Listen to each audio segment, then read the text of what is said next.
Du handball, du football et de la course à pied pour Miroir des Sports. Tout de suite avec nos invités. Georges Colompagny, bonsoir. Merci d'être avec nous sur ce plateau. Vous avez des petites difficultés pour vous exprimer. On s'en excuse, je m'en excuse bien sûr. Une opération récemment, mais ça va mieux quand même, Georges. Oui, ça va mieux, ça va beaucoup mieux.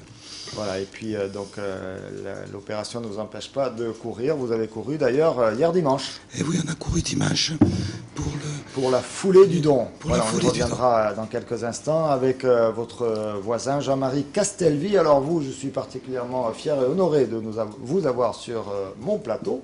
Je vous remercie. Mon plateau, je dis je, puisque Castelvy, si vous regardez son nom, c'est juste comme Castelli avec un V au milieu. Je ne sais pas d'où vient ce V dans le parcours familial, mais bon, on n'est pas loin. Vous avez pratiqué le handball et le football, pas du tout comme moi du reste, mais là, vous êtes un spécialiste de la course à pied. Vous présidez le Macadam Club Nîmois. Donc, vous avez fait les trois sports dont on va parler ce soir, et on va commencer par le handball avec de la D2 à Bouillargues, mais avant d'avoir ce reportage, puisque Bouillargues jouait à domicile, je vous propose de découvrir les tableaux de Ligue 1 avec les hommes, les garçons de l'USAM qui étaient en déplacement à Ivry. L'USAM 10e qui s'était bien repositionné, à Ivry 5e, attention, gros morceau de ce championnat de France. Ça s'est joué à très peu, les Nîmois ont perdu d'un petit but, c'est bien dommage. Alors que dans le même temps, Nantes est allé arracher la victoire à Aurillac. On se rappelle que l'USAM avait perdu à Aurillac. Montpellier poursuit son cavalier seul avec cette victoire à Saint-Raphaël. On a oublié un petit A. Et puis il y a également qui nous intéresse la victoire de Toulouse face à Istres. On regarde ce que ça donne au niveau du classement. Non, ça c'est les filles, donc on va essayer de vous mettre le classement des garçons, voilà, donc qui est moins flatteur bien sûr pour les Nîmois qui perdent une place pour Aurillac et surtout Toulouse, qui sautent les Nîmois avec leur victoire face à Istres.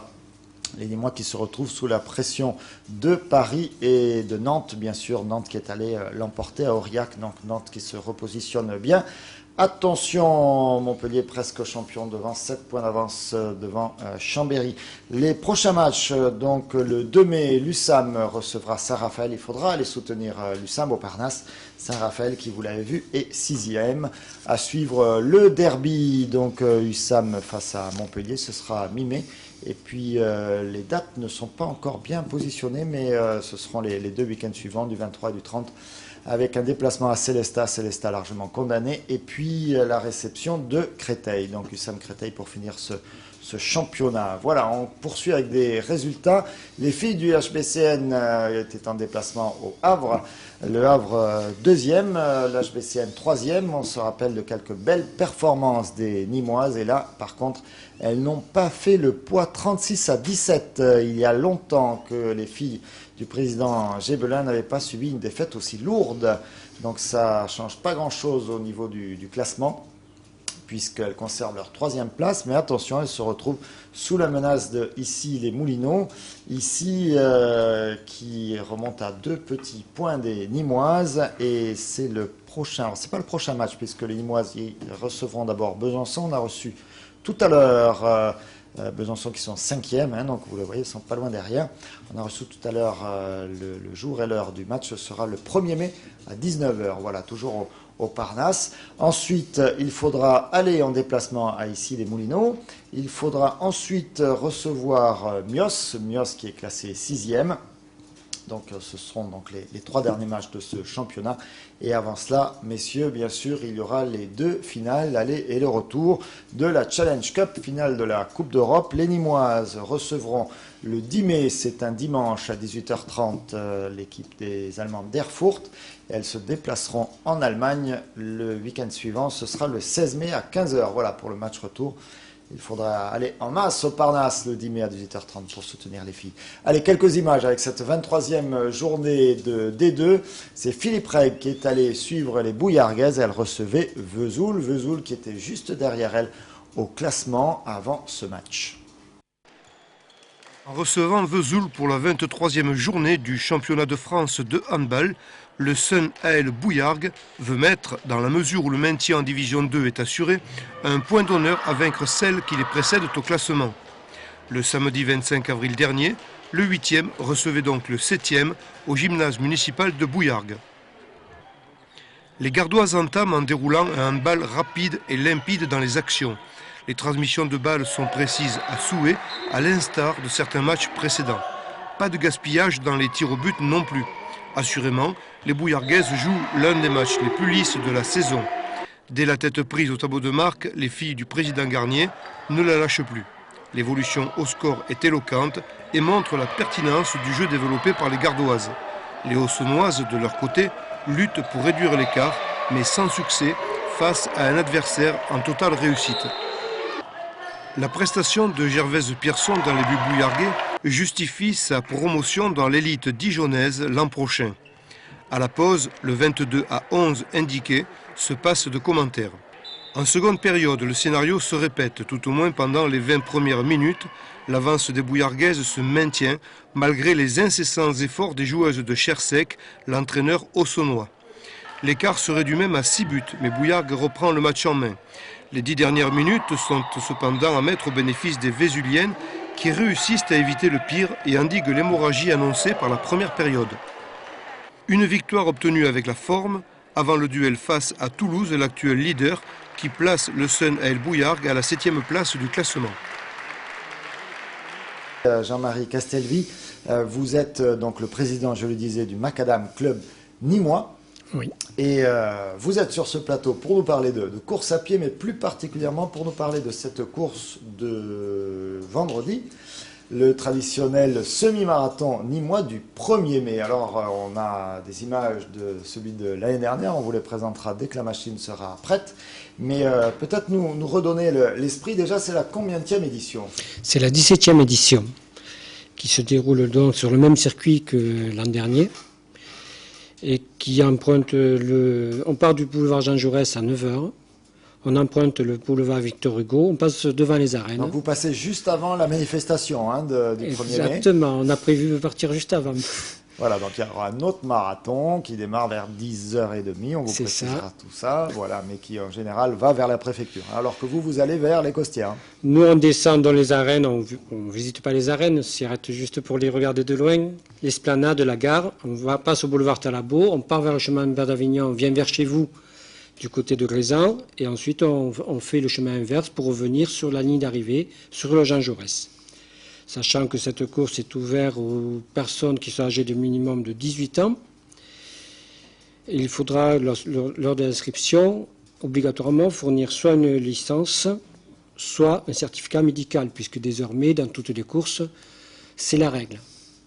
Ça a eu quoi comme effet? C'est-à-dire que ça a limité les engagements ou finalement les passionnés font l'effort et adhèrent quand même et participent quand même? C'est une question de discipline, il faut que les gens s'habituent. Donc pour les organisateurs, il y a l'obligation d'avoir des photocopies de certificats médicaux, des photocopies de licences.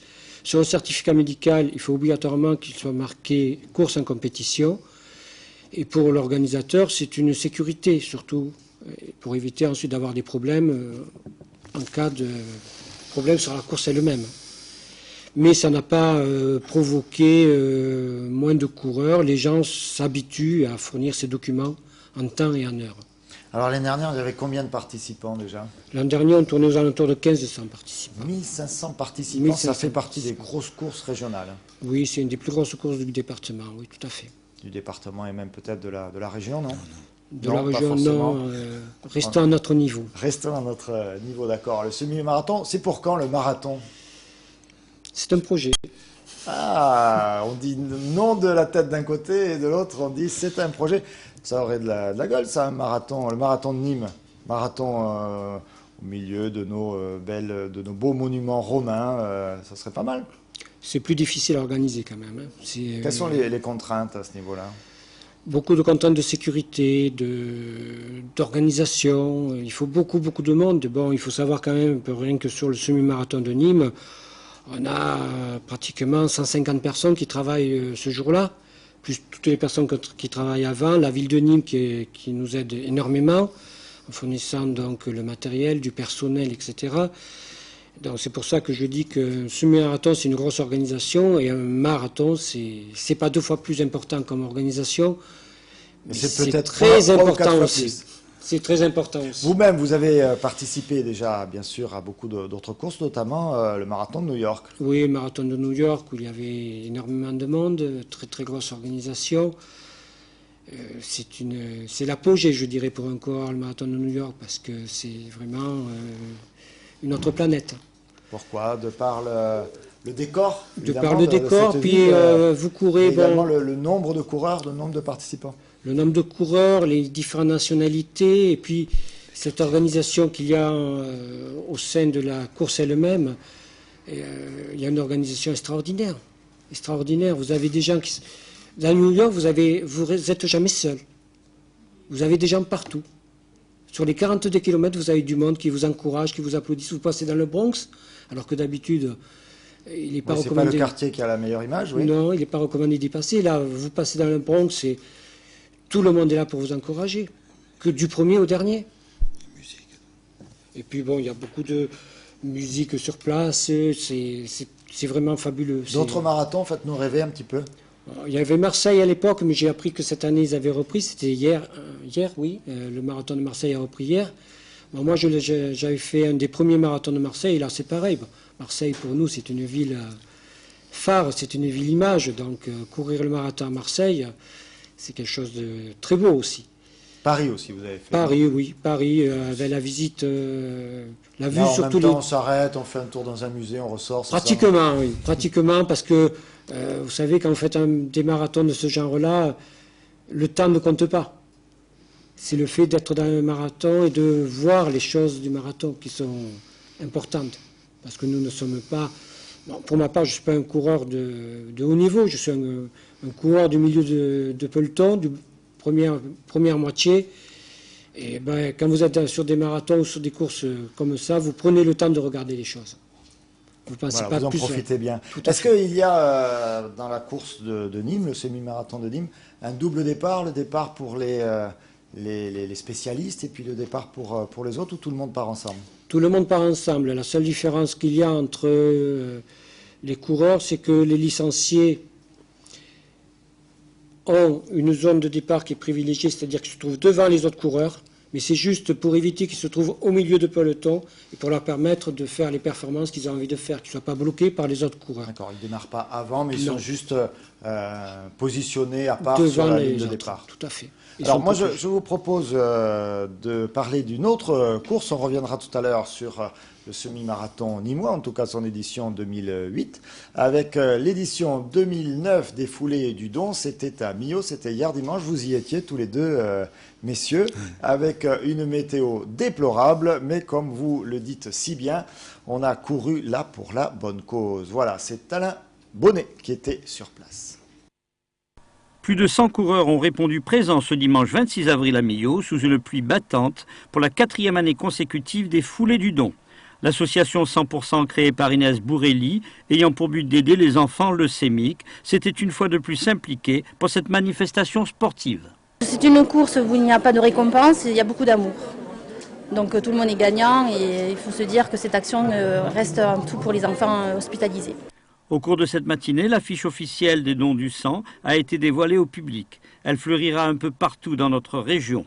Monsieur Avellaneda, maire de Millau, s'est réjoui de l'implication de chacun, malgré le temps pluvieux qui n'aura pas réussi à jouer les troubles fêtes. Peut-être qu'il n'y a pas de soleil à l'extérieur, mais comme l'a dit si bien Claude Razon tout à l'heure, le soleil est dans les cœurs. Mais cette pluie, si on la considère comme une bénédiction, ben je crois que ça va nous réchauffer encore plus le cœur pour ce 4e don qui, ma foi, représente quelque chose de très important. au niveau de la vie associative millardoise. Et comme vous pouvez le constater, avec tous les coureurs qui sont venus, tous les bénévoles qui sont là et toutes les personnes dévouées à la cause de notre ami Christophe, je crois qu'on peut que se réjouir. Voilà, c'est vraiment un moment très important et vous pouvez constater qu'à Millau aujourd'hui, il y a du monde. Henri Ferrero, manager de l'équipe de rugby narbonnaise, était honoré d'avoir été retenu comme parrain de cette édition 2009. Si je peux leur rendre service et essayer d'organiser certaines manifestations pour apporter un peu d'argent et surtout un peu de bonheur à ces enfants, j'en serai très heureux. En France, 1000 dons de plaquettes sanguines sont nécessaires chaque jour pour sauver des vies. Cette journée marquée par le signe de la générosité aura permis aux participants de s'unir dans l'effort et d'être solidaires pour une même et unique cause. Voilà la belle association de Philippe Bourrely, bien sûr, que l'on salue, une centaine à peu près de participants. On a retrouvé donc toutes nos machines avec le sujet sur le semi-marathon de Nîmes, c'était en 2008, le 1er mai. Voilà, c'est traditionnellement Olivier Michel qui va faire ce reportage parce qu'après il va à la feria de Palavas. Vous voyez, je vous explique tout. Donc le matin, il va courir à pied, l'après-midi, c'est la corrida. Olivier Michel, on est en 2008 et on est à Nîmes. Ils étaient hier 1303 coureurs à prendre le départ du semi-marathon nîmois, un record. Organisé par le Macadam Club, les 20 km de Nîmes ont su évoluer. Ils sont qualificatifs pour les championnats de France individuels et l'épreuve s'est doublée d'un parcours de 5 km 420, un marchepied vers le semi. Oui, cette année, c'est une grande réussite parce que je vous dis, on a pulvérisé les records et d'année en année. Et ça fait 2 ans que nous mettons un 5 km en plus pour permettre aux gens qui n'ont pas l'habitude de courir de s'y mettre. Parce que 5 km, tout le monde peut le faire. Hein. Ouais, c'est plus rapide. Puis à mon âge, ça convient mieux, quoi. Parce que par rapport à ma préparation, c'est plus en rapport. Donc moi, je préfère faire le 5 que le 21. Je suis encore jeune, quoi, donc j'ai le temps. Les 21 km 100 ont été parcourus en 1h06 et 8 secondes et c'est Brahimi Bentali, un coureur de Salon de Provence, qui l'a emporté. Non, j'étais pas forcé, vraiment j'avais un couche sur 16 et 1 km. Je vois, j'ai pris déjà la tête largement, et ben, j'ai resté sur le rythme, j'ai essayé d'accélérer le temps jusqu'à l'arrivée. Chez les féminines, Ouida Del Faris, alésienne, a franchi la ligne d'arrivée en 1h21 et 38 secondes. C'est un super parcours, sincèrement. Voilà, c'était super bien, je suis contente. C'est vrai que c'est pas ma spécialité. Je viens un peu de la piste, j'ai commencé à monter sur les 10. Et là, c'est un semi. J'avais l'impression que ça se terminera jamais. Et voilà, je suis contente de commencer mes semis par ce temps-là. Super. Et merci à vous. Faute de grosses pointures susceptibles de prendre les relais, le record du semi-marathon nîmois, détenu depuis 1999 par le Tanzanien Sébastien Panga, n'a donc pas été battu. Il reste de 1h04 minutes et 6 secondes. 1h04 minutes et 6 secondes. Vous mettez combien de temps, messieurs, Georges Colombani? Mon meilleur temps, c'est 1h30. 1h30. Et vous, Jean-Marie? Je suis à peu près du même niveau. Voilà, mais vous suivez. Hein, donc, les deux présidents, ils se suivent. Allez, on dit un mot d'autres courses là, à venir. Au mois de mai, notamment, il y aura des foulées à Marguerite, 13 km 200. Il y aura un trail, les deux noms. Tout à fait. Et puis les méandres du Gardon un petit peu plus tard. Il y a également une course à Colias. Oui, ce sont les méandres du Gardon. C'est ça. Donc on a une course à pied. Ensuite, ils font du canot et kayak. Et ensuite, une course en VTT d'orientation. C'est une forme de triathlon. Il y a des courses également à Poules. Ce sera plus tard au mois de juin. Il y a les 4000 marches à Vallerobe. Oui. Ça, c'est sympa. Voilà. Pour les plus courageux d'entre vous, ça monte. Ça redescend après ou ça fait que monter? Non, ça fait que monter. Ça fait que monter, voilà. Et on ne peut pas beaucoup... Ça, c'est fait. Et puis donc, il y en a comme ça tout au long de la saison. On a l'occasion, parfois, sur Télémiroir, de vous en parler. Restez avec nous, messieurs. On va parler football dans la deuxième partie de cette émission. Mais tout de suite, c'est la pause.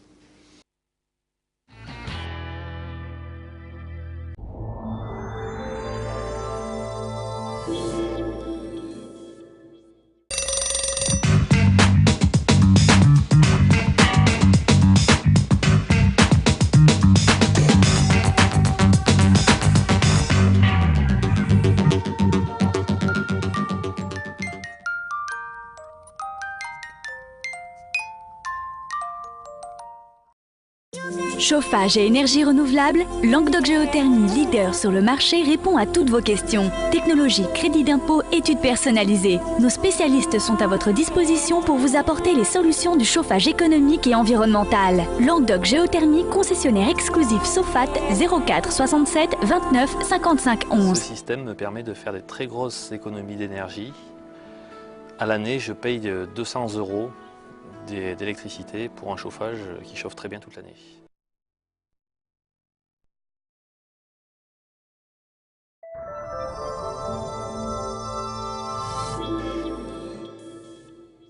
Sport, deuxième partie, toujours avec nos invités coureurs de fond, Georges Colombani et Jean-Marie Castelvy, pour parler football et pourquoi pas avec nos deux équipes Arles et Nîmes qui étaient à domicile ce week-end. Ça a commencé vendredi soir avec le Nîmes Olympique qui recevait Dijon. Une belle victoire, on y reviendra dans un instant. Et puis ça s'est poursuivi avec Arles qui recevait Sannois Saint-Gratien. Arles qui essaye de préserver sa troisième place synonyme de montée en Ligue 2. D'autant qu'on vous l'a annoncé la semaine dernière, le président Jean-Marc Conrad a trouvé un accord avec la Ligue nationale de football ainsi qu'avec la mairie d'Avignon pour jouer à Avignon. Moyennant des aménagements du stade, la ville d'Avignon serait prête à financer ces aménagements et cette mise en conformité du stade d'Avignon pour un budget d'environ 1 million d'euros. Reste plus donc à confirmer sur le terrain cette montée et là ça se complique puisqu'il y avait 4 points d'avance avant ce match, avant cette 33e journée. Il n'en reste plus que 2 désormais puisque Cannes l'a emporté alors que Arles a été accroché à domicile par le 19e. Résumé avec les images de Nicolas Fabre et puis des commentaires de nos commentateurs habituels Olivier Martinez et Claude Martos. Qui arrive quand même à conserver une certaine constance dans la performance et voilà, espérons que ce soir les trois se trouvent bien. Allez Nani qu'on alerte là sur ce long ballon, et Nani 1 contre 1, et Nani face au gardien, oh là là, le premier but dans le poteau. Oh l'énorme occasion de Yémen et Nani sur une seule. Un système de jeu qui invite à l'attaque quand même. Et en tout cas c'est tout à leur honneur de se déplacer avec un visage assez offensif. Et attention, on est passé là, l'image de Rachid. Ah, la passe est mauvaise de Cyrili, ça offre une énorme occasion, le retour. Oh là là. En 2 temps. Oh là là là là, quelle frayeur. Quelle frayeur. Déboulé, mais quel déboulé du... Allez, second poteau, dit... non, j'allais dire une bêtise. Psom qui va peut-être armé, mais il est bien pris. Et le centre en seconde intention. Pourtant, il y avait du monde dans la surface, il y avait énormément de monde. Encore une fois, Psom n'a pas pu armer. Bien vu, ça, c'était pas mal fait, ça, de remettre. Voilà, exactement. Samiouri, Enani qui est passé. Enani en 2 temps. Enani, il est puissant, il passe 2 fois. Allez, oui. Oui, non. Oh non, non, elle est sauvée. Elle est sauvée au tout dernier moment. Enani, il y a de quoi faire. Mais on manque un peu de fraîcheur, j'ai l'impression. Allez, Psom, allez, Benjamin Psom. Allez, Benjamin, il va devoir éliminer Outrebon. Allez, il faut passer à un contre 1, il est très bon normalement. Benjamin Psom, il est passé, il va centrer un bon ballon pour Enani. Allez, Enani qui rate. Oh là là là là là là là là là là. Quelle galette il lui avait mis Benjamin Psom. Joan Lapère. Attention parce que là ça démarre fort. Oh là là la situation. Oh, quel loupé. Comment il a fait pour rater ça? Ah, et il se refait, voilà, il donne le signal à monsieur Djouzi. Oui, oh, oui, c'est... Oh là l'arrêt. Oh là, quel arrêt. Oh l'arrêt énorme sur cette tête de Jamaï. Il était seul contre 4, Claude Jamaï, et le ballon lui est tombé sur la tête, très très bien frappé par Samiouri. Oh l'arrêt encore de ce diable de Joan Lapère. Préparation, les joueurs de Sannois. Oh c'est touché, c'est retouché. Et c'est dedans. Et voilà. Et voilà. Et là c'est refusé, heureusement. Oh là là, qu'ils s'en sortent bien les Arlésiens. Pour un hors-jeu. Hors-jeu qui semble... J'en mettrai pas ma tête à couper quand même. Peut-être à Cassicarnou. Allez, dernière offensive sans doute pour les Arlésiens avec le ballon pour Nani. Nani qui a la frappe de la dernière chance. Et Nani, un contre 1. Oh là là. Comment a-t-il fait pour la sauver? Voilà, toujours aussi excités nos deux commentateurs, mais c'est vrai que ça valait la peine. Alors un match que vous pourrez voir dans sa quasi-intégralité tout à l'heure à 21h. Beaucoup d'actions, mais beaucoup d'actions, vous l'avez vu d'un côté comme de l'autre. Ce qui a fait dire à Jean-Marc Corrad tout à l'heure au téléphone que c'était pas forcément 2 points de perdu, mais bien un point gagné, compte tenu des circonstances de ce match, compte tenu du jeu déployé par ces joueurs. Du reste, nous avions prévu d'avoir des Arlésiens ce soir sur le plateau. Ils ont plutôt opté pour la réunion dans les vestiaires, tous ensemble, avec le coach et avec le président, pour bien redéfinir les objectifs de cette fin de saison. Il s'agit de monter en Ligue 2. On va écouter du reste Michel Estevan qui a réagi après ce match. Michel Estevan un peu déconfit, mais on connaît les ressources du bonhomme. J'ai peur d'avoir une équipe qui joue petit bras et quand ils connaissent le résultat des autres équipes, ben, ça les rend fébriles et puis voilà quoi. Puis après on fait des prestations comme on a fait ce soir. En fait c'est ça, mais le problème je pense c'est qu'il y a trop de joueurs qui se pensent cadres dans l'équipe.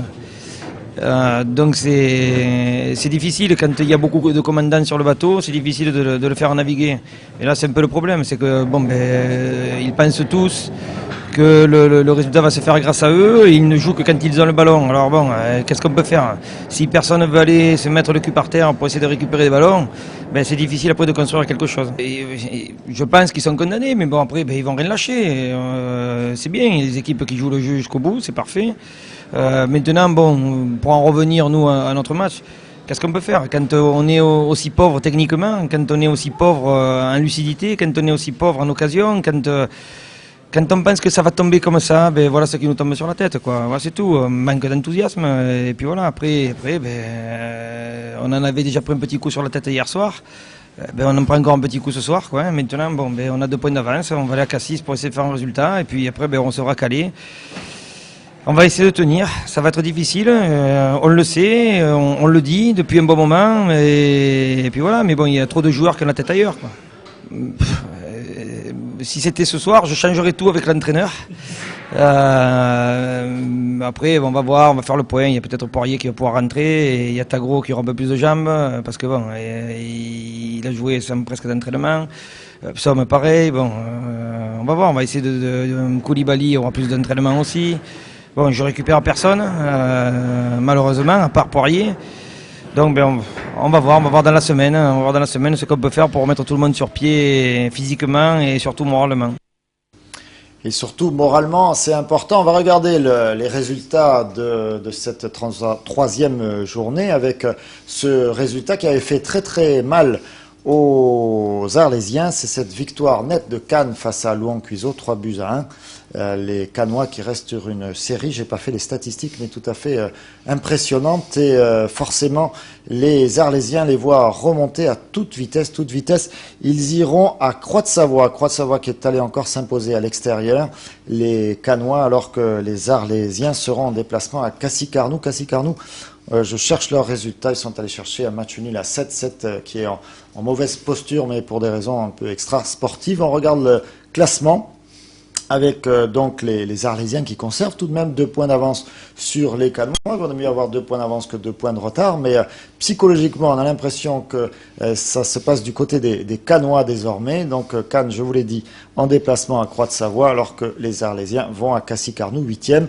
Cassy-Carnoux qui n'a plus rien à espérer de ce championnat. Il n'y a guère que Arles et Cannes d'ailleurs qui ont quelque chose encore à jouer pour la montée. Istres et Laval sont de toute façon en Ligue 2, sauf vraiment accident extravagant, sans problème la saison prochaine. Voilà pour le national. Je vous rappelle le match à revivre à 21h ce soir sur Télémiroir.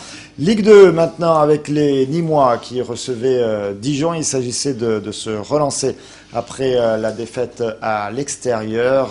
Dijon, là aussi, c'est une équipe qui n'a plus rien à jouer. Mais comme souvent, toutes ces équipes, on l'a dit tout au long de la semaine dernière, elles jouent de façon beaucoup plus libérée. Résumé de ce match avec les mêmes commentaires et les images toujours de Nicolas Fabre. 48 possible. Donc même s'il reste... Allez, Jonathan. Oui, la première occasion d'Haïti. Il a armé pied gauche, première intention avec beaucoup de spontanéité et bel arrêt du portier dijonnais Florent Perrault. Première occasion franche pour les Nîmois. Je vous le disais, la preuve en image. Les Ribas sont là. Allez, Ribas, attention, il est parti, Ribas. La grosse frappe, c'est contré 2 fois. Ce sera attention. Ah, c'est hors-jeu, hors-jeu. Oh, il a fallu. Cavalli, bon ballon. Mandrici. Mandrici va-t-il passer en puissance? Mandrici. C'est bien joué. C'est pas fini, on fait le distance encore de Cavalli. Et la frappe. Oh, c'est contré. Là, 2 occasions, coup sur coup. Non. Oh là là, Nicolas Cudebois, attention, bien revenu parce que... 204. Non, pardon, ça.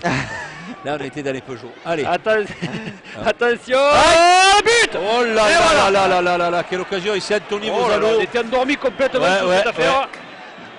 L'ancien Nîmois qui crucifie les... Parce que là on n'est pas assez, on manque ça. Ouais, bien joué, été. Allez mon grand. Oh là là. Oh que c'est dommage. Puis le porte-manteau, comme on dit. Allez, dans la boîte pour Haïté. Bien joué, ouais. Le bon ballon pour Mandrici, va le mettre fort. Voilà le but de Mandrici. Superbe but.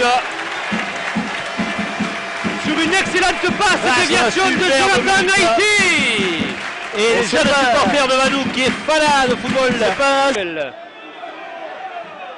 Ah, c'est par derrière. Je crois qu'il va y avoir un carton jaune. Jaune. Oh non. Oh non. Mais non, monsieur l'arbitre, quand même. Là, c'est quand même... c'est incroyable. Bon, qui est faute, qui est carton. Bon, je conçois le carton jaune, mais alors...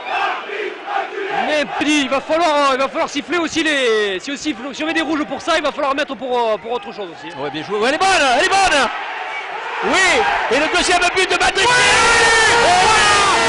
Les gars. C'est ça le football. Eh oui, Mandrici le doublé. Et j'ai annoncé aujourd'hui, certainement le triplé de Mandrici. Superbe but. Et oui. Et voilà.